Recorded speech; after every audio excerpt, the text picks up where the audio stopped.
Alright, so we have Qimir, or as CG wants to call him, the Stranger from the Acolyte, coming to the game pretty soon. I just did Developer's Insights, where we learned that he will be the next Conquest character, which is kind of cool, because that means he's going to be pretty strong. Conquest characters always are very much worth it. So yeah, did the Developer's Insights, didn't really learn too much. There was a little bit about some of the moves, which since I didn't do the kit reveal yet, I know nothing about those moves, so it made no sense. It was just kind of confusing. So anyways, let's just get into the kit reveal, because that's what we're here for. Alright, so starting with his basic, we have Peace is a Lie, and that looks like he just kind of goes in and beats the shit out of somebody. Final text: deal physical damage to target enemy and dispel all debuffs on Qimir. During his turn, gain 50 speed the first time this ability is used, and 1 speed, +1 per relic amplifier level, max 10, each subsequent use. Stacking max 50 triggers. For the rest of battle, an alert for 1 turn, which can't be copied. So, what does that mean? When you gain 50 speed, that stays the whole time, right? That's not just like a one-off thing. So like you use 50, then you use your ability next time, and it's... So what? And then it's... You gain... Every time you use this, you're gaining speed per relic. So if you have them at relic 9, you'll gain plus 10, because you get 9 plus this one bonus one, and you can only stack 5 times because it's stacked 50 triggers. So that means you can only gain 100 speed total, which isn't bad. I'm saying only, but that's solid. Huh, okay. I don't know what alert does, but he also gains alert. Anyways, during his turn, if the stranger has 250 speed more than the target enemy, instantly defeat the target enemy once per battle, which can't be evaded. Well then, I guess you really want to try to mod him for speed. That way, right out the gate, his basic is an insta-kill. Man, that would be hard to do, but modding him for speed was going to be crazy. Yeah, you definitely want to try to get speed high as F, just so you can get those insta-kills. And even if you can't get it that high, do this move a couple of times, and maybe his speed will get to where it needs to be, and then boom, insta-kill, insta-kill, insta-kill. Jeez. You know what I mean? Like, so let's say his speed was 250, and that wasn't high enough, but then with the bonus 350, now he's... Huh. Special 1, an Acolyte kills the dream. Cooldown of 5, plus an Omicron. So let's see, what does it do? He just launches both his lightsabers, and then has them turn off and come back to him. That's cool. Final text, deal physical damage to target enemy, and the stranger gains perfect defense for 1 turn, which can't be copied, spelled, or prevented. Call all dark side unaligned force user Acolyte allies to assist. Okay, so as of now, we don't have an Acolyte tag, so I don't know if that's going to be specific to Acolyte characters that are going to come in the future, or if it's going to be one of those things like how Boba Sign of Django gains the Tusken tag with the Omicron if he's with the Tusken team in Grand Arenas. I don't know if there's going to be like Omicrons that'll make other characters become Acolytes, or if just by default with his leader ability or something they become Acolytes, but we'll see. Otherwise, this would be cool for like Taron Malicos and Starkiller, at least. I'm sure there's others, but I can't think of any off the top of my head who are dark side unaligned. So yeah, so anyways, this says call all of them to assist, then gain 50% max health the first time this ability is used, and 5% max health each subsequent use, stacking for the rest of battle. Inflict all enemies with tenacity down for 2 turns, and all enemies with less than full health are exposed for 1 turn. Okay, so his basic gives him more speed. This move gives him more health. That's kind of cool. If there was only 1 enemy remaining, the dark side unaligned force user Acolytes instantly defeat target enemy on assist once per battle, which can't be evaded. If there's only 1 enemy remaining? Huh. Does this include, like, if you had 1 GL remaining? Like, you know what I mean? What if the 1 enemy was a GL? Does it still work? Or does the GL's kit kind of override that, how they can't be instantly defeated and stuff? If there's only 1 enemy remaining, all instantly defeat target. That's pretty solid, though. Yeah, especially if it works against GLs. Oh, it's going to be crazy. While in Grand Arenas, so this move had an Omicron, and all allies are Acolyte. See, that's what I'm not sure. Do they actually have to be Acolyte, or is this a tag that people can gain? Because as of now, we have no Acolytes. If all enemies have fallen below 100% health at least once this encounter, the stranger gains massively overpowered for 1 turn, which can't be copied, dispelled, or prevented. If this ability defeats an enemy, revive all Acolyte allies, then all Acolyte allies recover full health and protection. Okay, so that's almost like Leia's ultimate. A dark side version of Leia's ultimate. You know, because if she kills somebody when she goes ultimate, everybody revives that died, and they come back with full health and protection. Wow. And I like Leia's ultimate, because that's pretty awesome to get your full team back, so this could be sick as well. I mean, this is only in Grand Arenas, but still, it's a good spot to have it. Which could help when you're going up against a GL, you know? Like, they always say how GLs, I mean, Omicrons and stuff on characters can help make regular characters be able to beat GLs. I don't know, I guess it's doable. I've never done it, but maybe this would be the difference. This one might actually work. Everybody's dead, and I'm whittling down a GL, and boom! I get my characters back, and now it becomes like 5-on-1, and maybe we stand a chance. Especially if, with 1 enemy remaining, now we gain instant defeat. I don't know.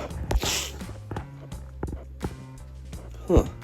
Special 2, was that its name? Cooldown of 5, and it has a Zeta. I would assume it probably has a Omicron as well. Let's see, just kind of swing. It's almost like the basic. Bop, bop, bop. Oh, wait, what? That was weird. He just stabbed it. Swings, and then he goes back and just stabs it. Bop, bop, bop, bop. Note the first part of the GIF is the Special 2 animation. No, the first part... Is it the Special 2? No, the Special... What? Note the first part of the GIF is the Special 2 animation. So the first part... So what's this little bop, bop, bop, bop then? That's the actual animation? What's this? Deal physical damage to target enemy, and the stranger gains retribution for 1 turn, which can't be dispelled or prevented. Stun the target enemy for 1 turn, and if all allies are Acolyte, stun the weakest enemy for 1 turn. So you get 2 stuns, which can't be evaded or resisted. Gain 50% defense penetration the first time this ability is used, and 5% defense penetration for each subsequent use. Stacking for the rest of the battle. This attack ignores protection. Okay, so it's like true damage there. All other Acolyte allies gain 10% turn meter. If this ability is used a 3rd time against the same opponent this encounter, then instantly defeat the target enemy once per battle, which can't be evaded. Again, this does work on GLs, because you could end up doing the same move a ton of times against a GL.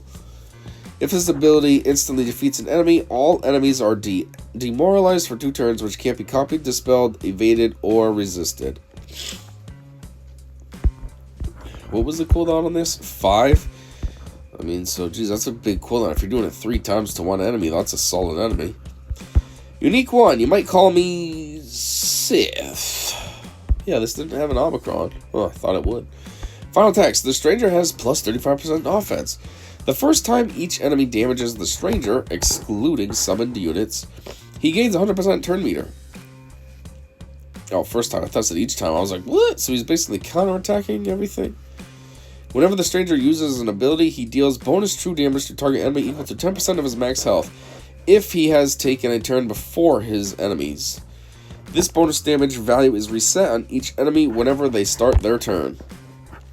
So, basically you want him to have high speed, and apparently you want him to have high health, because now it says that he deals true damage equal to 10% of his max health. So the more health he has, the more true damage he's just going to casually be dealing out. Whenever the stranger uses a special ability, he calls himself to assist and gains Cortosis armor, which can't be copied for 1 turn, or until he is damaged by an enemy ability, which can't be copied. While the stranger has Cortosis armor, he is immune to turn meter reduction. It's kind of goofy. Whenever he uses a special ability, he calls himself to assist. Hey, guess what, me? What? Can you help me out? Okay. Now, the Omicron part. Oof, that's kind of long.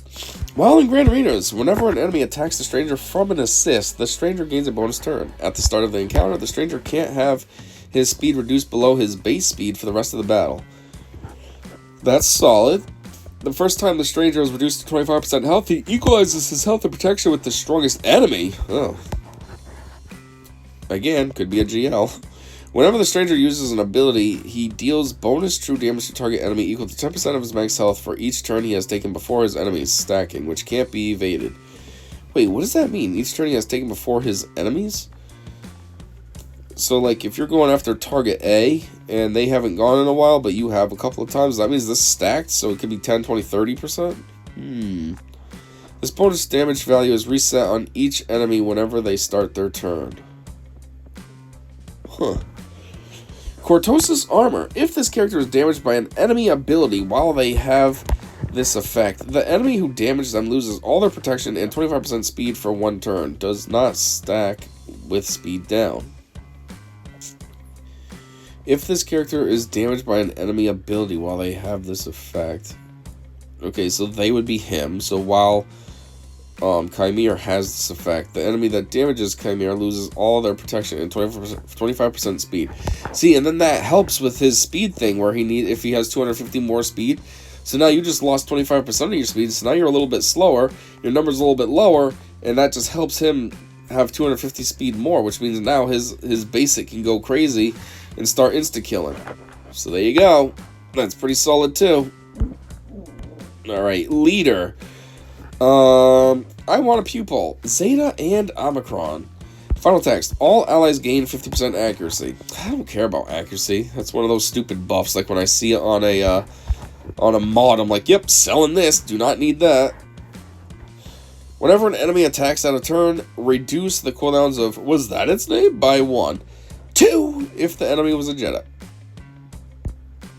At the start of battle, if there are no Galactic Legend allies and the stranger has exactly 1 Jedi, 1 light side unaligned Force user, and 2 dark side unaligned Force user allies, all allies gain the Acolyte tag and the following effects are active. Okay, so that is how you get Acolytes, alright. So it's not like Acolytes are coming that he needs to have, he just needs to have characters in this classification, kind of like Moff Gideon, how he needs to have, 2 attackers, a tank, and another support, and then blah blah blah activates. So that's how this works with Acolytes. So what does it say? 1 Jedi? That's random. Like, why would he have a Jedi on his team? He never did in the show. 1 light side unaligned Force user and 2 dark side. Well, the 2 dark sides are easy. Taron Malicos and Starkiller. As far as the other ones, I mean, I guess a Jedi you can put anybody. Use somebody random that doesn't really get too much attention. Maybe like Kyle Katarn or something. Use him, and then a light side unaligned Force user. I mean, you could use... That's anybody. You could use somebody stupid like Ray Scavenger. Anyways, whenever an ally attacks out of turn, reduce the cooldown of an Acolyte kills the dream by 1. Whenever an ally has a buff dispelled, the enemy that dispelled it can't recover health or protection for 1 turn. That's could be pretty solid, actually. At the start of each turn, allies have a 100% critical chance when they have protection. Otherwise, they have 100% defense. I kind of prefer the 100% defense. I don't really care about the critical chance, because it's just a chance. You know what I mean? The 100% defense is a guaranteed. I do have double defense now. We're doubling my critical chance. If my chance was 30%, now I'm at 60. Yeah, it's a better chance, but it's still only 60. I might not get a crit. So I don't really care about that. Whenever a dark side ally is inflicted with a debuff, the stranger and light side allies gain 10% turn meter once per turn. Why only the light side ones when he's dark side? That's kind of weird. Oh, whenever a dark side ally is inflicted... Never mind. Whenever a light side ally is critically hit, dark side allies gain 10% turn meter once per turn. These are so random. Whenever an ally assists, dispel all the buffs on the ally they are assisting. What? Hold on. Whenever an ally assists, so let's say it was Qimir's turn, and now Starkiller's coming in to assist him. Dispel all the buffs on the ally they are assisting. So that means Qimir would get all his debuffs dispelled because of Starkiller? Whenever an ally counterattacks, inflict the target enemy with defense down for 1 turn. once per turn. Yeah, that's a lot for the leader ability, but it's all just weird random stuff. All these stipulations, like, geez, the programming on Stranger is kind of complex. Anyways, the Omicron portion. While in Grand Arenas, whenever an Acolyte ally counterattacks, inflict the target enemy with Armor Shred for the rest of the encounter instead, once per turn. Whenever an enemy is fractured, all enemies lose 100% turn meter, which can't be resisted. Whenever an Acolyte ally takes damage from an enemy on consecutive turns, they gain a bonus turn. Whenever this bonus turn occurs, that ally can't gain another bonus turn this way until taking damage from an enemy on consecutive turns again. Enemies deal 35% less damage when attacking an Acolyte from an assist. In 3v3 Grand Arenas, if the team includes 2 Darkside Unaligned Force users, this will fulfill the conditions for the Acolyte tag. Darkside, that's perfect. Again, that's Starkiller and Taron Malicos, which that means now it does. Oh, jeez. I was just thinking. This really destroys the dynamic that you had before with Starkiller then, because before people were putting him with like Barris and stuff. You're not really going to have that team anymore if you're using the Stranger, which it's probably a better home for Starkiller too. But then I was just thinking, imagine you did do that, you'd have all these Omicrons from Stranger, and then you have all of Starkiller's Omicrons as well, because this was Grand Arena. That's going to be a ridiculous team. Going up against a Starkiller with Omicrons, Stranger with Omicrons, and then just like Taron Malicos just hanging out. I mean, he has Omicrons as well, obviously, because he's a Conquest character, but I don't know what his are in. I haven't worked on him much yet, so I don't know if his are also Grand Arena. Then holy crap, that's going to be a solid mother effing team. Huh. Anyways, let's see what the community comments are. Hits absolute home run with Forlom and Zuckus, actually listening to the player base. Then proceeds to bow down to Kathleen Kennedy and give us an Acolyte tune. Please, for the love of the Force, let this be the only tune from that god-awful show. I mean, I would assume that they're going to give us more. One, that show did suck, but, I mean, Qimir's kind of cool, so I'll take it. But, you know, maybe give us Master Soul. They could give us whatever his apprentice guy's name was as well. He was cool. Jord something, I don't know, the yellow lightsaber guy. And maybe Kel NECA, and that's about it. We don't need anyone else. We don't need the dumb lesbian cult things. We don't need Osha or May. We don't need, what else was kind of useless? It's just those 4. I agree. Must be talking to him, yep. There's nothing wrong with the show, just toxic fanbase. Learn to appreciate something new. No, you're completely mother effing wrong. There was a lot wrong with the show. A lot. One, you had the canon breaking with just blatantly changing the age of Ki-Adi-Mundi. I get it. These are made up characters, but Ki-Adi-Mundi's age has been established since, like, what, 1999? Then all of a sudden this show comes out and they're like, yeah, we're going to make him 40-something years older. Like, oh, okay. So that's a huge-ish issue right there. 2, then there's the lying, I guess, about how, oh, there's been no Sith for 1,000 years, but yet, maybe like 100 years prior, Ki-Adi-Mundi knew about one, but just decided not to say anything, I guess? I don't know. It's either canon breaking, or it's just like Ki-Adi-Mundi's not trustworthy, or I don't know, something weird's going on there, but it's making a conflict of interest. Again, based on stuff that we learned in 1999.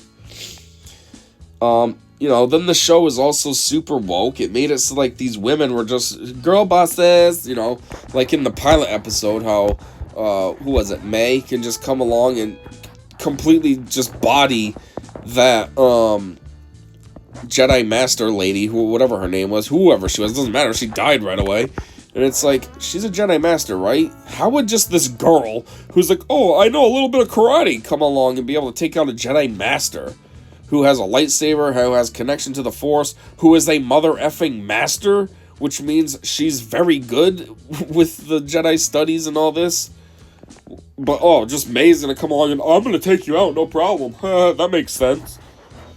Or, you know, What else sucked about the show? Episode 3 with the dumb lesbian nonsense that just made no sense at all. This weird forced lesbian cult coven thing. Like, what the F is this? It's almost like these weird lesbian witches that are just trying to, like, do something with the force, like creating life. When apparently Plagueis was the only one that did that before. Again, that we learned in 99. Or at least 2006, or 2005 with episode 3. But now all of a sudden there's these weird lesbian witches. Oh, okay. And then you had episode 7, which was just like a different perspective of that same trash episode. You know, you have that white guy, the white Jedi guy, who was like, I don't know, floating for some reason and like isolating himself with the Force. And then when he breaks through, he's just like, oh, I'm a dick, let me commit suicide, because some girl tells him that, hey, you're a dick, you should kill yourself. Okay, I'm a dick, I'm gonna kill myself. What? The show was woke as F and completely sucked. The writing sucked. The characters mostly sucked. There's a reason it had one season and then got canceled. It's not because, oh, toxic fan base. No, we were accurate. We're real fans. We know some of the lore. We want to see real stuff, not some dumb, personal fantasy fetish, destruction of Star Wars for Leslie Headley or whatever her name is to be like, oh yeah, I'm gonna make it gay. No, F you. Anyways, and after years and years, I look forward to a new home for Starkiller. Starkiller, for me, has never had a home because I haven't even worked on him yet, so makes no difference. Very interesting kid. Would have never predicted him to be a Starkiller lifter or that he'd free up helps in MJ. What are you planning? If this is a lead-up to Acolyte content, I hope it's after the 10-year anniversary era. Though I'm not against an Acolyte era otherwise. Really interested to see what his bigger picture is going to be. Batman's voice. I mean, he hasn't called out on his kid to a full squad of Acolyte. So next era is definitely Acolyte. LOL. Okay, Batman's voice. Did you even read the motherfucking kit? It does. Yes, it says a full team of Acolyte, but it also says if you have one Jedi, one light side unaligned Force user, and 2 dark side unaligned Force users, they all become Acolyte. Did you read the whole thing? Stupid? Or did you just stop halfway through like, oh, this needs Acolyte. Oh, that sucks. This show's good. Stop trash talking every times. No, it's not good, you fucking idiot. If you think it's good, it's because you're not a real fan. Either that or you're a stupid, lefty lib who's just like, oh yeah, lesbian witches, that's cool. I need that in Star Wars, that makes sense. I'm guessing one of the Acolyte twins will take over Mara Jade's spot. Or will she become a summon? Seems like a good unit with the insta-kills, but why force that awful show down our throats? So far, they're not. They took the best character so far. Like, I'll give them that. They took the best character out of that show so far, so I'm okay with it. Batman's voice. Edit. After finishing the kit, I say the leader will give the Acolyte tag to the team if it follows the rules. But they did say a new tune will take Mara's spot as well. Well, I guess my question was answered. You didn't fucking finish the kit like an idiot. And you came down to put a comment. Like, I hope you feel like a moron.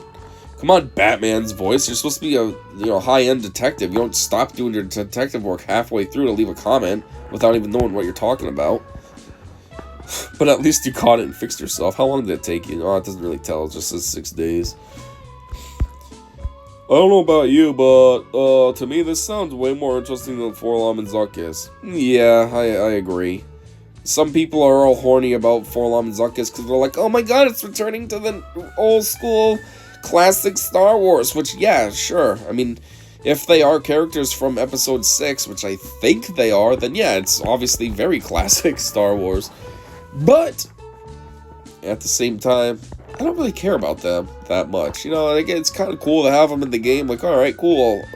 Some dark side bounty hunters from that Vader tried to hire. Alright.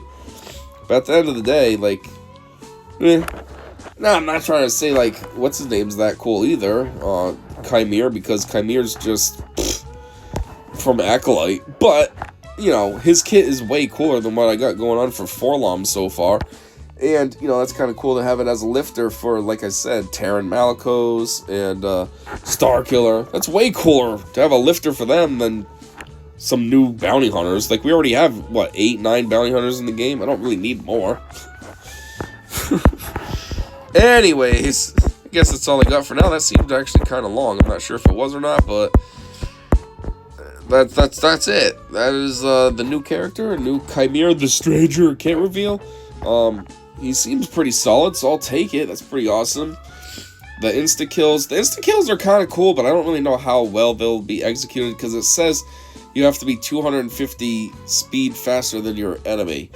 So, like, in order for that to actually take effect, you need to have wicked high speed. And I don't even know how possible that's going to be.